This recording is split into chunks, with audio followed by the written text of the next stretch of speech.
Valitaan kuva. Shift-pohjassa kaikki elementit, joita halutaan tallentaa. Hiiren oikealla painikkeella valitaan tallenna kuvana.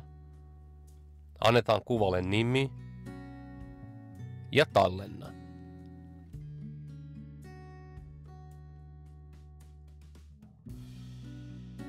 Nyt meillä on täällä tallennettuna kuva. Lähdetään liikkeelle tilanteesta, jossa meillä on dia ja sinne diassa kuva. Nyt me halutaan lisätä tähän kuvaan grafiikkaa ja tallentaa tämä kuva niiden grafiikoiden kanssa kuvana.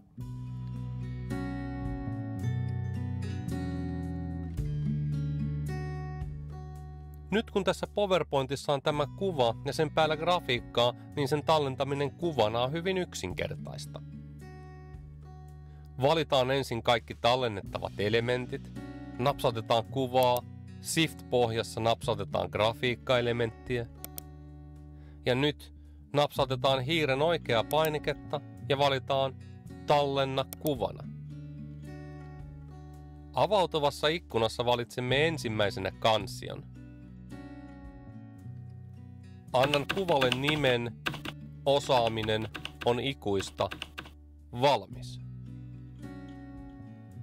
Lopuksi voi vielä valita kuvalle tiedostomuodon. Tässä voin käyttää PNG:tä tai JPEGiä.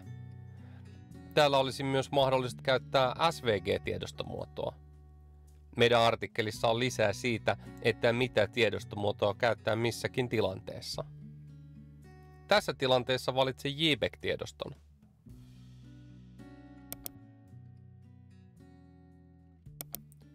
Nyt meillä on täällä valmiina kuva, joka me voidaan halutessamme vaikka laittaa Facebookiin.